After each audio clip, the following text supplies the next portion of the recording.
সুপ্রিয় শিক্ষার্থীবৃন্দ, তোমাদের শহীদ স্মৃতি সরকারি কলেজ মুক্তাগাছা ময়মনসিংহ এর অনলাইন ক্লাসে স্বাগত জানাচ্ছি।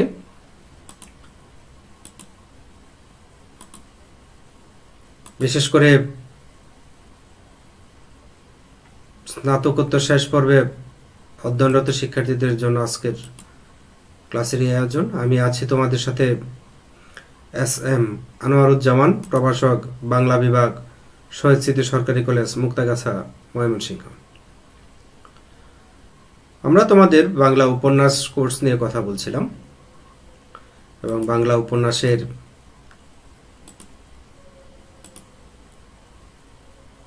কোর্সে তোমাদের পাঠ্য হচ্ছে বঙ্কিমচন্দ্র চট্টোপাধ্যায়ের কপালকুণ্ডলা উপন্যাস। আমরা গত ক্লাসে কপালকুণ্ডলা উপন্যাস নিয়ে কথা বলেছিলাম। আজকে আমরা তারই ধারাবাহিকতায় কপালকুণ্ডলা উপন্যাসের গঠনশৈলী নিয়ে কথা বলবো। তোমরা জানো যে একটা উপন্যাস গঠন করতে হলে বা গঠনে কি কি থাকে সেই বিষয়গুলো তোমরা জেনে এসেছো। তারপর আজকে আমি একটু আলোচনা করছি, কারণ তোমরা জানো আমাদের এই উপন্যাসের গঠনশৈলীতে, অর্থাৎ উপন্যাসের কাহিনী কিভাবে গড়ে তোলা হয়, অর্থাৎ মূলত আমরা উপন্যাসের যে কাহিনী, চরিত্রায়ন, বর্ণন ভঙ্গি, ভাষা, উপন্যাসিকের জীবন ভাবনা, এগুলো নিয়ে গঠিত হয় সাধারণত উপন্যাসের আঙ্গিক এবং গঠন কৌশল। আমরা এই সকল বিষয় নিয়ে আজকে কথা বলব। প্রথমতই দেখো কাহিনী, অর্থাৎ কপালকুণ্ডলা উপন্যাসের মধ্যে একটা কাহিনী আমরা দেখতে পাই। অর্থাৎ উপন্যাসের প্রধান উপাদান হলো এর কাহিনী বা গল্প। এই কাহিনী সরল হতে পারে, আবার জটিল হতে পারে। নিরীক্ষাধর্মী উপন্যাসে দেখা যায় গল্পের প্রাধান্য তেমন থাকে না, ভাষা বা বলবার ভঙ্গিটা প্রধান হয়ে ওঠে। অ্যাবসার্ডধর্মী উপন্যাস কিংবা ফরাসি নব্য উপন্যাসে এভাবে লেখা হয়েছে। তবে সাধারণভাবে কতগুলো ছোট ছোট কাহিনী বা উপকাহিনীর সাহায্যে উপন্যাসের কাহিনী গড়ে তোলা হয়। উপন্যাসে উপস্থাপিত এই কাহিনীকে বলা হয় আখ্যানভাগ বা প্লট, যাকে আমরা বলছি কাহিনী। এবং এরপরে আমরা দেখব চরিত্র বা ক্যারেক্টার।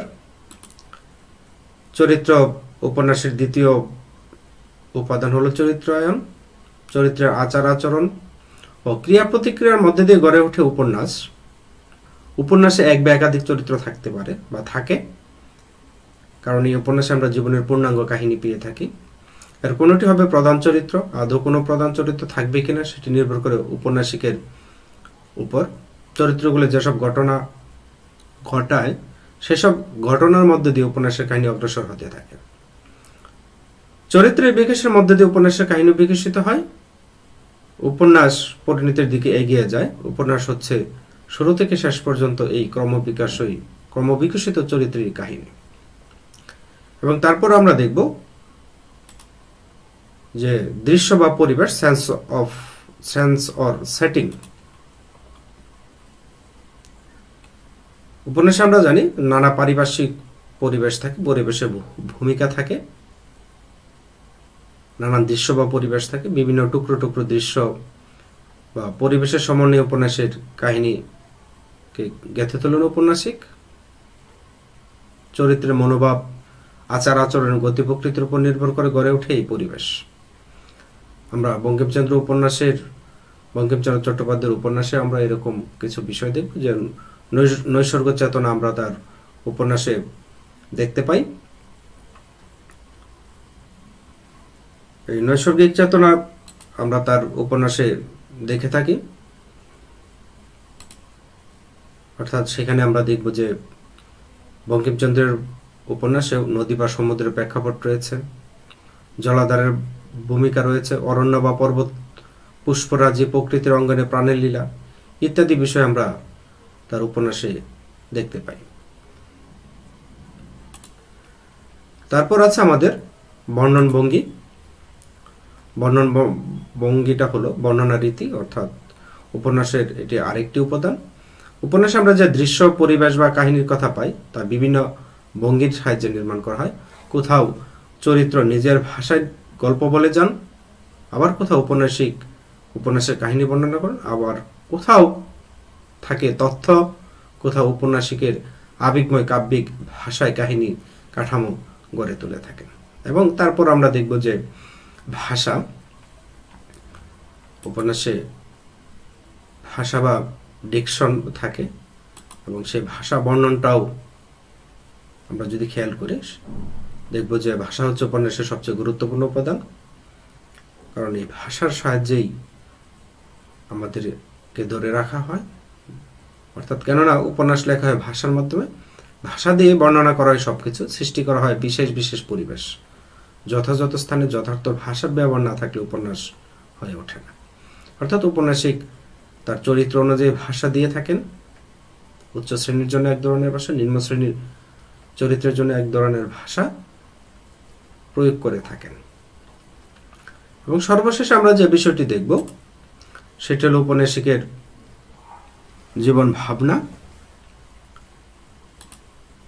উপন্যাসিকের জীবন ভাবনা উপন্যাসে সবকিছু নিয়ন্ত্রণ করে,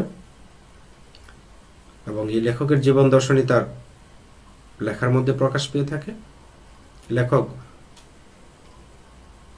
তার জীবন দর্শন বলার চেষ্টা করে থাকেন, এবং শেষ পর্যন্ত আমরা উপন্যাসের কাহিনীতে জীবন দর্শন প্রতিফলিত হতে দেখি। সামগ্রিকভাবে বললে এই যে আমরা বিষয়গুলো বললাম, কাহিনী, চরিত্র, দৃশ্য, বর্ণনা ভঙ্গি, ভাষা, এগুলো নিয়ে এই উপন্যাস গড়ে ওঠে। তারপর আমরা যদি দেখি যে উপন্যাস যে আমরা সংজ্ঞা পড়েছি এর আগে, সেই সংজ্ঞার আলোকে যদি আমরা বলি তাহলে আমরা বলতে পারি যে উপন্যাসে কিছু বিষয় থাকে, সেই বিষয়গুলো কি সেইগুলো আমাদের জানা প্রয়োজন। উপন্যাসে আমরা আগে বলেছি কাহিনী থাকে, একটা দীর্ঘ কাহিনী থাকা প্রয়োজন। তবে কাহিনী মাত্রই উপন্যাস হয় না। উপন্যাস হবার জন্য মানবীর অর্থাৎ ব্যক্তির সুখ, দুঃখ, স্বাদ, ঘৃণা, হিংসা, ভালোবাসা ওই কাহিনীতে প্রাধান্য লাভ করে। দেবতা, ভূত, প্রেত, জন্তু, জানোয়ারের কাহিনী তো নয়, এমনকি যে কাহিনীতে কেবল রাজার ঐশ্বর্য এবং ক্ষমতার দাপট কিংবা পুরোহিতের অনুশাসন প্রদান হয়ে ওঠে। ব্যক্তি মানুষের ঘাত সংঘাতময় জীবনের কিংবা তার আশা আকাঙ্ক্ষার প্রাধান্য থাকে না, তেমন কাহিনীকে উপন্যাস বলা যায় না। এবং আরেকটা বিষয় আমরা দেখব, ব্যক্তির সঙ্গে ব্যক্তির কিংবা সমাজের সম্পর্কজাত বাস্তব ঘটনাবলী ও ঘাত সংঘাত যেহেতু উপন্যাসের কাহিনী নির্মাণ করে, সেহেতু ব্যক্তির আচরণ এবং ক্রিয়াকাণ্ড হয়ে ওঠে উপন্যাসের প্রধান বর্ণনার বিষয়। উপন্যাসের এই ব্যক্তিটিকে বলা হচ্ছে চরিত্র বা ক্যারেক্টার। আমরা যে বিষয়টি একটু আগে কথা বললাম, কাহিনী, চরিত্র, ভাষা, বর্ণন, দৃশ্য ইত্যাদি, এর মধ্যে চরিত্র অন্যতম। উপন্যাসের কাহিনী তাই প্লট বা সুপরিকল্পিত একটা বিষয় থাকা প্রয়োজন এবং থাকে। ঘটনা ও চরিত্রের ক্রিয়াকাণ্ডকে এমনভাবে বিন্যস্ত করা হয় যাতে তা বাস্তব জীবনকে তো প্রতিফলিত করে, উপরন্তু তা কাহিনীর আকর্ষণীয়, আনন্দময়, আনন্দদায়ক বা বাস্তব পরিণতি সম্পাদন করে থাকে। এবং আমরা আরেকটা বিষয় পাই উপন্যাসের গঠন কৌশল আলোচনার ক্ষেত্রে, যে বিষয়টা আমাদের কাজে লাগবে সেটা হলো মানুষের দৈনন্দিন জীবনে যে ভঙ্গির ভাষা ব্যবহার করে, সেই ভঙ্গির ভাষা এবং গদ্য ভাষাতে উপন্যাস লিপিবদ্ধ হয়ে থাকে। উপন্যাসের মধ্য দিয়ে মানব জীবন সংক্রান্ত কোনো সত্যের উদ্ঘাটন বা উদ্ভাবন ঘটানো হয়ে থাকে।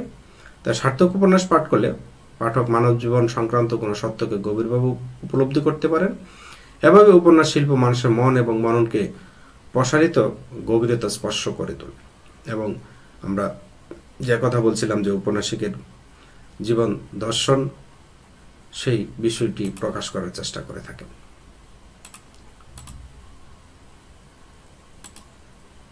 আমরা যা আজকে আলোচনা করব বঙ্কিমচন্দ্র চট্টোপাধ্যায়ের দ্বিতীয় উপন্যাস কপালকুণ্ডলার গঠন কৌশল। আমরা জানি উপন্যাসের উপকরণ উপাদানের প্রয়োগ কৌশলের উপরে নির্ভর করে এর শিল্প সৃষ্টির বৈচিত্র্যময় রূপ প্রকাশ। কাহিনী বা চরিত্র নির্মাণ শুধু নয়, উপন্যাস শিল্পের সঙ্গে জড়িত থাকে একাধিক বিষয়।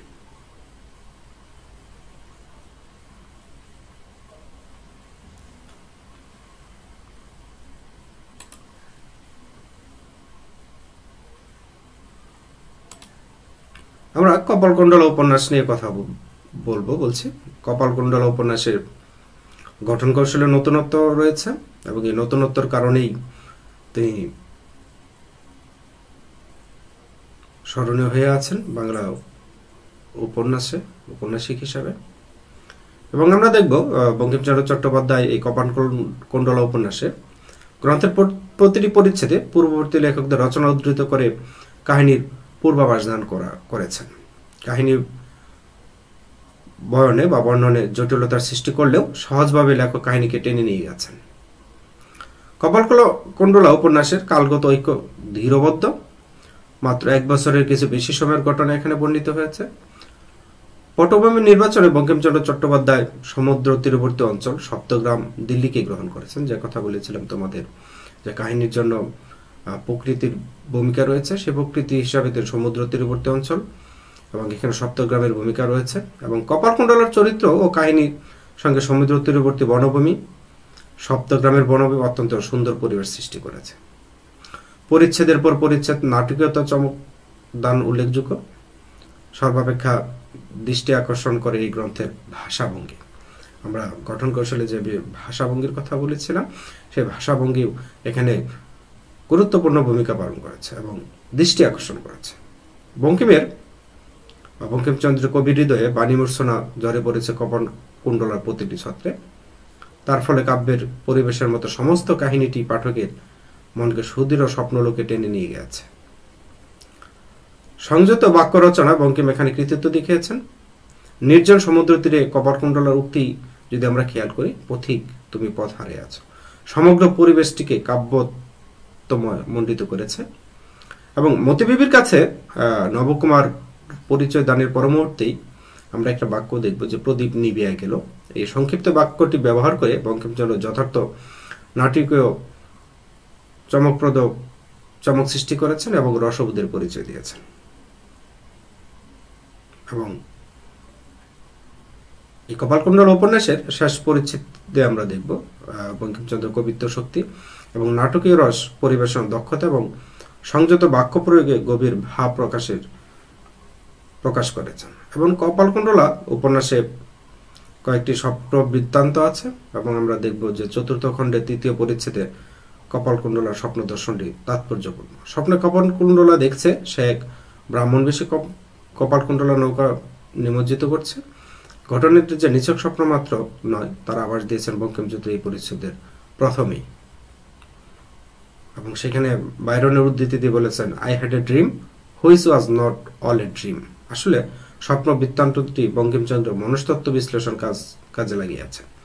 এবং পরবর্তী পরিচ্ছেদে আমরা দেখব কপালকুণ্ডলা যখন ছদ্মবেশে ব্রাহ্মণের পত্র পেয়ে তার সঙ্গে সাক্ষাৎ করবে কিনা চিন্তা করছে, তখন সেই স্বপ্ন তাকে সিদ্ধান্ত গ্রহণ করতে সাহায্য করেছে।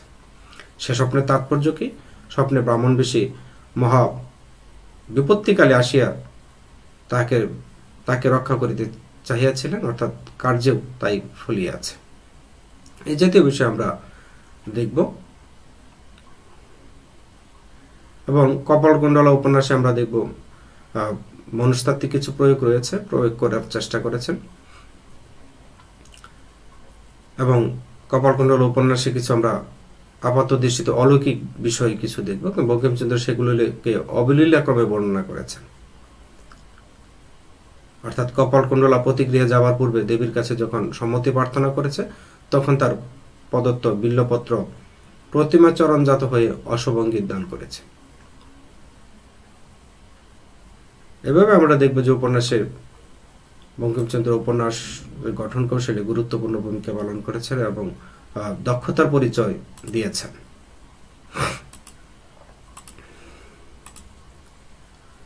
অর্থাৎ আমরা এই একটি উপন্যাসকে যদি বিশ্লেষণ করি, তাহলে আমাদের যে বিষয়টা জরুরি অর্থাৎ আনা প্রয়োজন, সেটা 3টি বিষয় আর আগে বলেছি তোমাদের, যে কাহিনী অংশ, চরিত্র নির্মাণ এবং লেখকের নিজস্ব দৃষ্টিভঙ্গি। উপন্যাসের গল্পটি পরিবেশিত নানা ঘটনার কার্যকরণ শৃঙ্খলে বাধা থেকে বিভিন্ন চরিত্র ক্রিয়াকলাপ সংলাপকে অবলম্বন করে লেখকের বিশিষ্ট চিন্তা ভাবনাকে আলোকিত হয়ে ওঠে উপন্যাসের আলোচনা। আজকে যে কথা বলছিলাম, যে আমরা উপন্যাসের গঠন কৌশল নিয়ে কথা বলবো, অর্থাৎ বৃত্ত গঠন, অর্থাৎ ইংরেজিতে যাকে বলা হচ্ছে প্লট কনস্ট্রাকশন, অর্থাৎ বাংলায় এর রূপান্তর হলো বৃত্ত গঠন। অর্থাৎ ইংরেজি স্ট্রে বা কাহিনী আর প্লট বৃত্ত ব্যাপারে দুটোর মধ্যে একটু তফাৎ আছে। এই তফাৎটা ইএম ফস্টার নামে ইংরেজ যে সমালোচক আছেন তিনি সুন্দরভাবে বোঝানোর চেষ্টা করেছেন অ্যাসপেক্ট অফ নভেল গ্রন্থে। এরকম একটি ছোট দৃষ্টান্ত দিয়ে আমরা বুঝতে পারি যে রাজা মারা গেলেন, তারপর রানী মারা গেলেন, এই হলো কাহিনী, এবং রাজা মারা গেলেন তারপর দুঃখে রানীও মারা গেলেন, এই হলো বৃত্ত। মানে গল্প আছে কেবল, প্রশ্ন তারপর কি হলো, এটাই হলো বৃত্ত, আছে একটা কার্যকর শৃঙ্খল।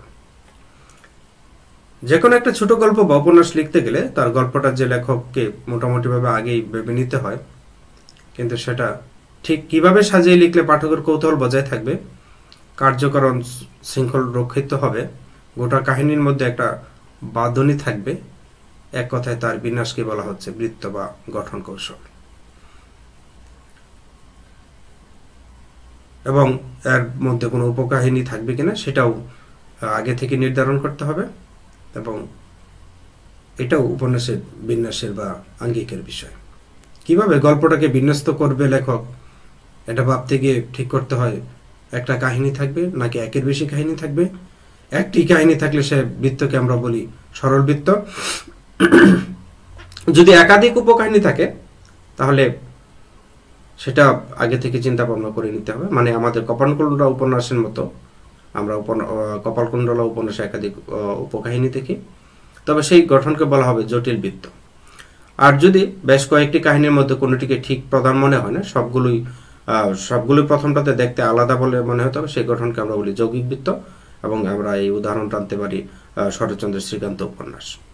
কপালকুণ্ডলার গঠনটা যে জটিল বৃত্তের সেটা আমরা এর মধ্যেই জেনেছি, কারণ এর মধ্যে একাধিক উপকাহিনী রয়েছে। কপালকুণ্ডলা নবকুমার গল্পটা প্রধান, মতিবিবি আর শ্যামা সুন্দরীর এই গল্প প্রধান কাহিনীকে নিটল হতে সাহায্য করেছে মাত্র, এবং গোটা কাহিনী বিন্যাস বঙ্কিমচন্দ্র ঠিক তেমনি ভাবে করেছেন। অর্থাৎ আকারে কপালকুণ্ডলার খুব বড় না হলেও বঙ্কিমচন্দ্র উপন্যাসটিকে বিন্যস্ত করেছেন 4 খণ্ডে এবং 31টি পরিচ্ছেদে তিনি বিভক্ত করেছেন।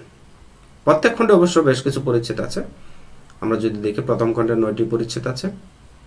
কাপালিকের আস্তানায় নবকুমারের গিয়ে পড়া, বন্দী হওয়া, কপালকুণ্ডলার সাহায্যে সাময়িক মুক্তি, অধিকারী পৌরোহিত্যে তাদের বিবাহ, মেদিনীপুর পর্যন্ত তাদের নির্বিঘ্নে এগিয়ে চলা, এবং দ্বিতীয় খণ্ডে আমরা 6টি পরিচ্ছেদ দেখতে পাই।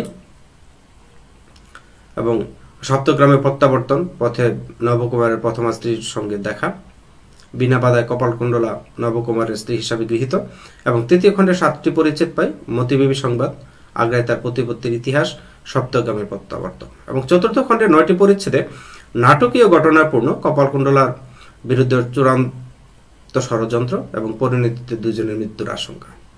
ঠিকমতো কার্যকরণ শৃঙ্খলের সমস্ত ঘটনা বিন্যস্ত হয়েছে কিনা বুঝতে গেলে অবশ্য তার একটু বিস্তারিতভাবে গোটা ব্যাপারটা আমাদের জানা প্রয়োজন।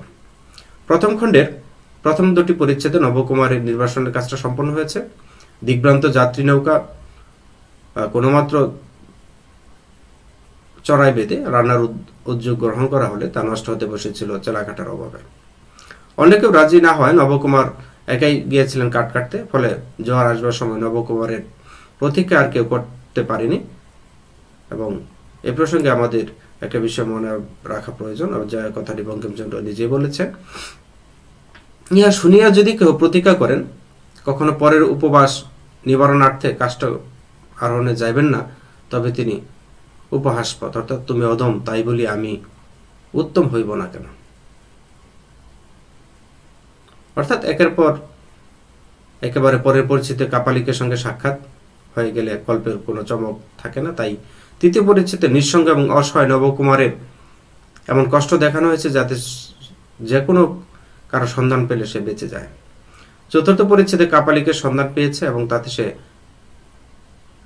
আশঙ্কিত না হয়ে খুশি হয়েছে। এবং আমরা পঞ্চম পরিচ্ছেদে দেখব কপালকুণ্ডলার সঙ্গে পাঠকের পরিচয় করে দেওয়া হয়েছে।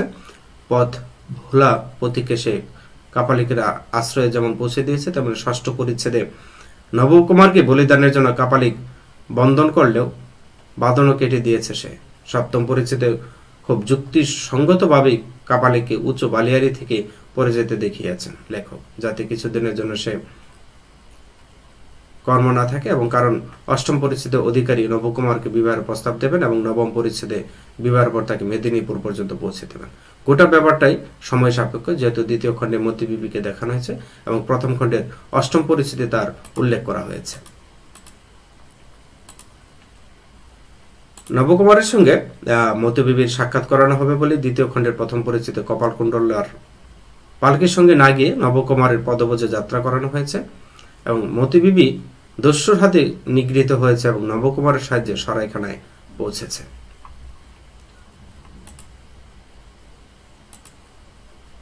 এবং দ্বিতীয় পরিচ্ছেদে মতি বিবি তার স্বামীকে চিনেছে, নবকুমার তাকে চেনেননি। স্বপ্নে দেখানোর প্রলোভন অবশ্যই আবার জাগবে।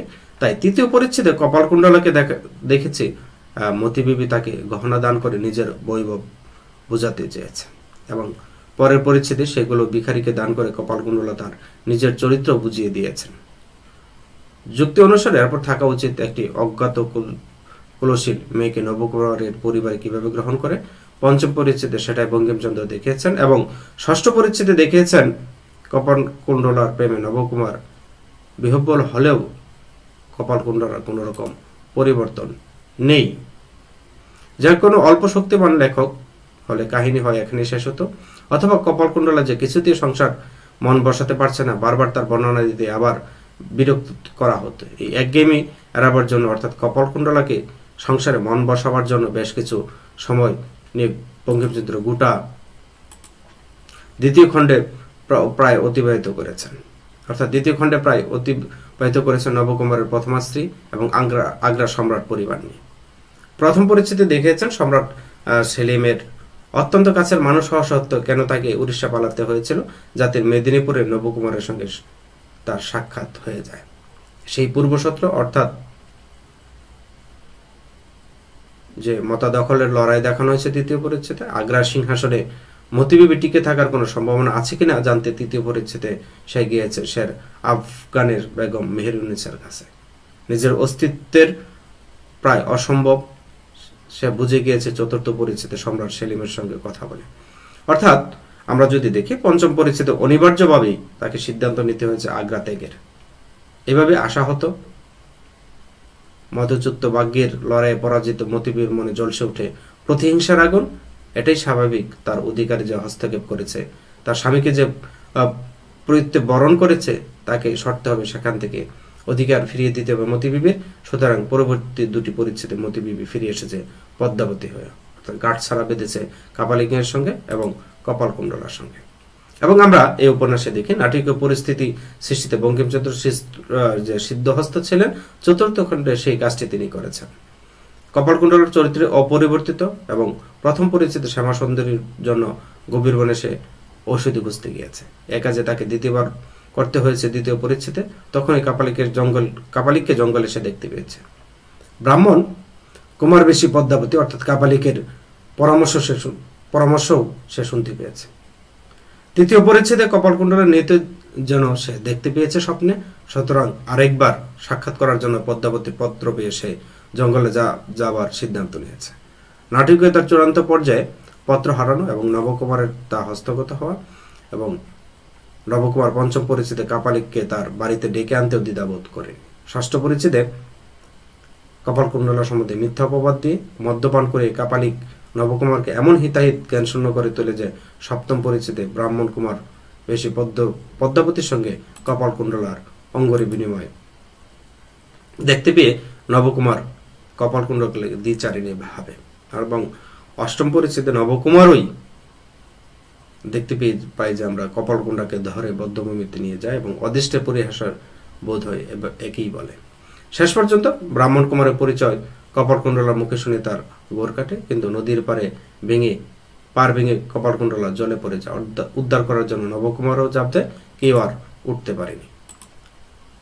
অর্থাৎ এইভাবে আমরা দেখব যে কাহিনী এগিয়ে গেছে এবং উপন্যাসের যে গঠন, সেই গঠনটাকে একটা শৃঙ্খলার মধ্যে বঙ্কিমচন্দ্র নিয়ে গেছেন। কাহিনীর এই বিন্যাস থেকে আমরা বুঝতে পারি যে কি নিপুণভাবে বঙ্কিমচন্দ্র ঘটনাগুলো সজ্জিত করেছেন এবং সর্বত্র একটা যুক্তি শৃঙ্খলা মেনে চলেছেন এবং নিতান্ত প্রয়োজনীয় মতিবিবির কাহিনী সৃষ্টি করেছেন। এবং আমরা দেখব যে উপন্যাসে স্থানকাল এবং ঘটনাগত ঐক্য থাকে, সেই বিষয়ে আমরা দেখব। একটু খেয়াল করব যে উপন্যাস গঠনের আমরা দেখব যে মূল ঘটনাবস্তুর সাথে মতিবিবির যে কাহিনী ছিল সেই কাহিনীটি তিনি জুড়ে দিয়েছেন এবং সুন্দরভাবে অঙ্কিত করেছেন, তাকে বিশিষ্ট করেছেন। এবং আমরা দেখব যে উপন্যাসের গঠন কৌশল অন্যতম উপাদান মতিবিবির চরিত্র হলেও লেখকের গ্রন্থ রচনা নৈপুণ্যের মূল কাহিনীর সাথে অনিবার্য সূত্রে তিনি চরিত্রকে জুড়ে দিয়েছেন। স্থানকাল এবং ঘটনাগত ঐক্য সংস্থাপনে কপালকুণ্ডলা অসাধারণ গ্রন্থ বলে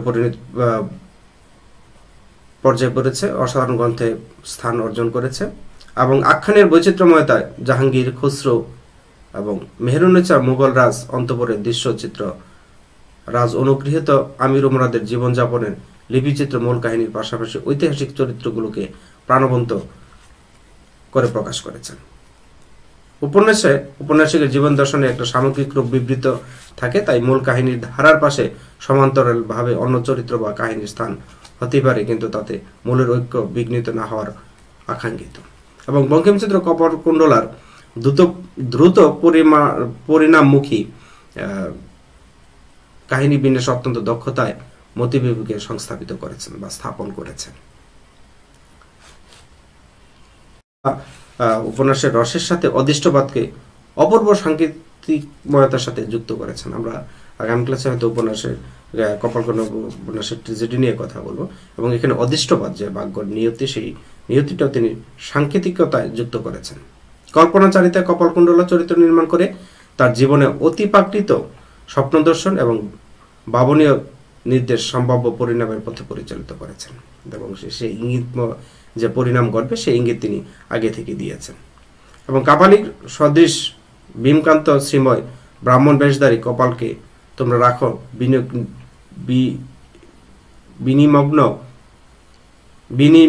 নিমগ্ন করি, অর্থাৎ প্রশ্ন উত্তরে নিমগ্ন করো মিনমরি উত্তর সাংকেতিকময়তা ব্যঞ্জনাধর্মী এবং পরিণামের ইঙ্গিতবাহী ঘটনা। ব্রাহ্মণবেশী মতিবিবির সঙ্গে নির্জন অরণ্যের সাক্ষাৎকারের সিদ্ধান্ত গ্রহণ করা নৈপথ্যে দৈববাণীর প্রভাব ছিল।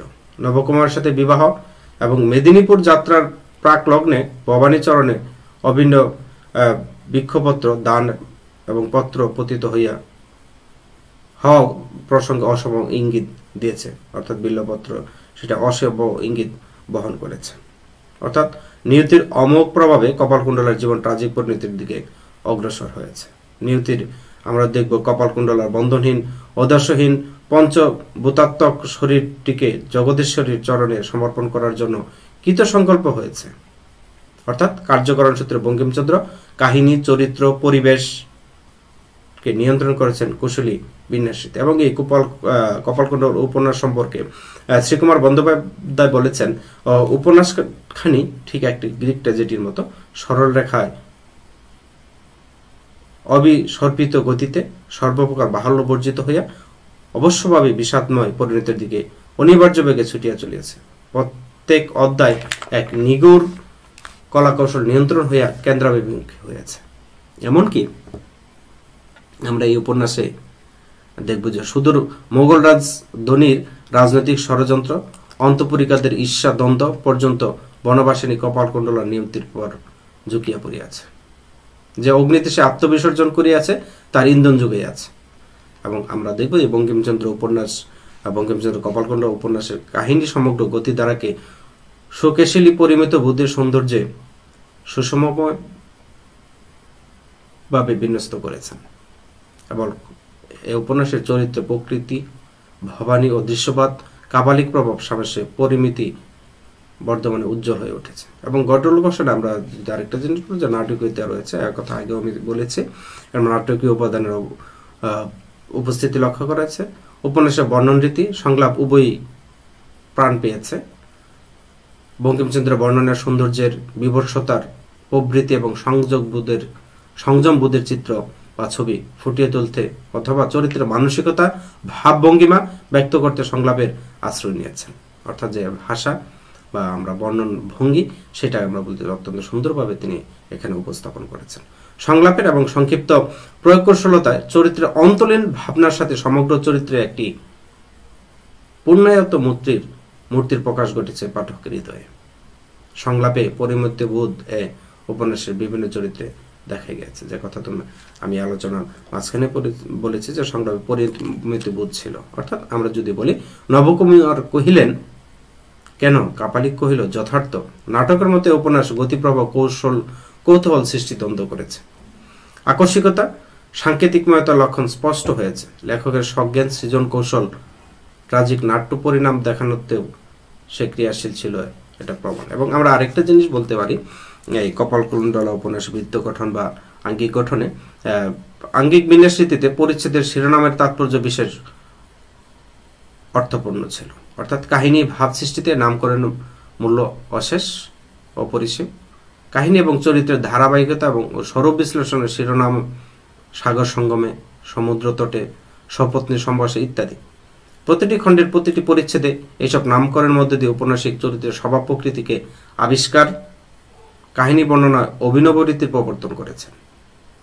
আখ্যান বস্তু কায়া নির্মাণ ও ভাব সৃজনে ভাষাশৈলীর গুরুত্বপূর্ণ স্থান রয়েছে। বর্ণনা কৌশলে কাহিনী এবং চরিত্রের মূর্ত হয়ে ওঠে। মিনমির চরিত্র গঠনে প্রকৃতি এবং কল্পনার প্রাধান্য, মতিবিবি ও নবকুমারের জীবনে বাস্তব জীবনধারার অনুবর্তন এবং ভাষা প্রয়োগের ক্ষেত্রে ভাষা প্রয়োগে অর্থপূর্ণ এবং সংক্ষিপ্ত সাংকেতিকের মতো আগাগোড়া লক্ষ্য করা গিয়েছে। ভাষার ধ্বনি মাধুর্যে মিনমির চরিত্র ভাবের একটি অপূর্ব ছবি যেমন ভেসে ওঠে, তেমনি মতিবিবি নবকুমার চরিত্র স্বরূপ পাঠকের প্রত্যক্ষ অভিজ্ঞতার অঙ্গীভূত হয়ে পড়ে। এমনিভাবে কপালকুণ্ডলা উপন্যাসের গঠন বৃত্ত আমরা যদি দেখি, যে কপালকুণ্ডলার উপযোগী কুমস্নিগ্ধ রহস্যময় ভাষা প্রয়োগ এবং কাপালিকের রূঢ়তা এবং নিষ্ঠুরতা অপূর্ব ভাষা প্রয়োগে মূর্ত হয়ে উঠেছে এবং শিল্প কৌশলের এও এক অন্যতম গুরুত্বপূর্ণ দিক। চরিত্র, সংলাপ, ভাষা, আন্তঃসৌন্দর্য এবং কাহিনীর ভাবনা, যে ভাষার কারুকার্য, সংক্ষিপ্ততা, অর্থব্যঞ্জনা, কার্যকরণ সূত্রে তার উপস্থাপন রীতি, স্টাইলে উপন্যাসের গঠনশৈলীর প্রেরণা। এবং আমরা আরও বলতে পারি যে উপন্যাসের বর্ণনা রীতি বাহুল্যহীন ছিল শুরু থেকে শেষ পর্যন্ত। এক আখ্যান বস্তুর অত্যন্ত দ্রুতলয় পরিণতির দিকে এগিয়ে নিয়ে গেছে, কোথাও কোনো বাহুল্য নেই। প্রথম, দ্বিতীয় এবং চতুর্থ খণ্ডের মূল ঘটনাস্রোতের সাথে তৃতীয় খণ্ডের চমৎকার সমন্বয় ঘটিয়েছেন এবং বঙ্কিমচন্দ্র গঠন কৌশলে কোনো সংশয়ের অবকাশ রাখেননি। এক কথায় বলা যায়, কপালকুণ্ডলা উপন্যাস রচনা বঙ্কিম শিল্প সিদ্ধি করায়ত্ত হয়েছিল এবং উপন্যাসের কাহিনী, চরিত্র, ভাব রচনায় তার প্রমাণ আমরা দেখতে পাই। এবং এই উপন্যাস সম্পর্কে আমরা আরও কিছু বৈশিষ্ট্য দেখতে পাই। সেই বৈশিষ্ট্যগুলো যদি আমরা খেয়াল করি, তাহলে এই উপন্যাস সম্পর্কে গঠন কৌশল সম্পর্কে আমাদের ধারণা আরও দৃঢ় হবে।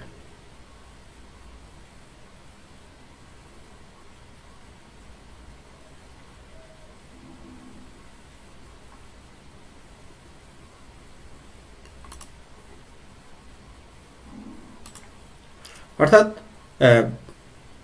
এই উপন্যাস সম্পর্কে আমরা যদি দেখি, বঙ্কিমচন্দ্রের কপালকুণ্ডলা উপন্যাস রোমান্টিক কল্পনার কতগুলি উপাদান এই উপন্যাসকে আমরা দেখতে পাই। যেমন নির্জন অরণ্য, সমুদ্র তীর, অপরিচিত দেশ, দুর্গম পথ, দস্যুভয়, আভিজাত্যের ঐশ্বর্য এবং অতীতের মায়া, অতিশয় সরল এবং অনাড়ম্বর জীবনযাত্রা।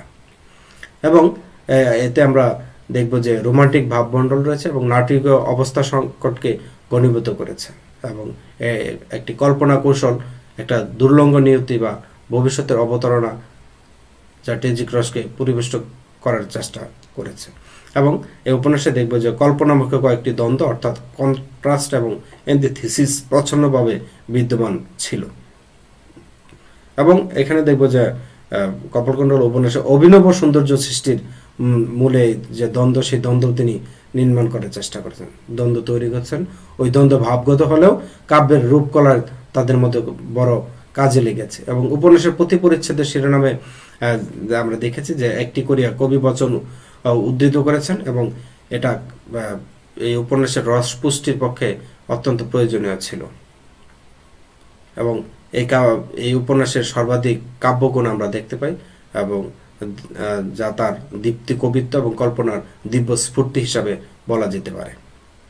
এবং এই উপন্যাসে আমরা আরো কিছু লক্ষণ দেখতে পাই, হলো অন্তর্নিহিত প্রকৃতি প্রেম এবং এই প্রাকৃতিক সৌন্দর্য প্রীতির নিদর্শন প্রায় সর্বত্র দেখা গিয়েছে এই উপন্যাসে। এবং উপন্যাস রচনার বঙ্কিমচন্দ্রের নিজস্ব দুটি রীতি অনুধাবনযোগ্য। একটা হলো ন্যারেশন, কাহিনীর কথন, এর মধ্যে দিয়ে তিনি নিজে উপযাচক হইয়া স্থলবিশেষের ব্যাখ্যা প্রদান করেছেন। কোথাও কোথাও পাত্রপাত্রীর মনোগত দ্বিধাদ্বন্দ্ব এবং কোথাও ঘটনার সম্ভাবতা নিজেই পাঠক চিত্তে সুস্পষ্ট করে তুলেছেন। এবং এই উপন্যাসের কাহিনীর যে জগৎ, নিত্য পরিচিত জগৎ হইতে যতই ঊর্ধ্বে অবস্থিত হোক, যে কোনো কারণেই হোক, বঙ্কিমচন্দ্র বাস্তব জগতের দৃঢ়ভূমি কিছুতেই ত্যাগ করেন নেই, এবং তিনি বাস্তবতার আলোকে তিনি উপন্যাসের কাহিনী বর্ণনা করার চেষ্টা করেছেন।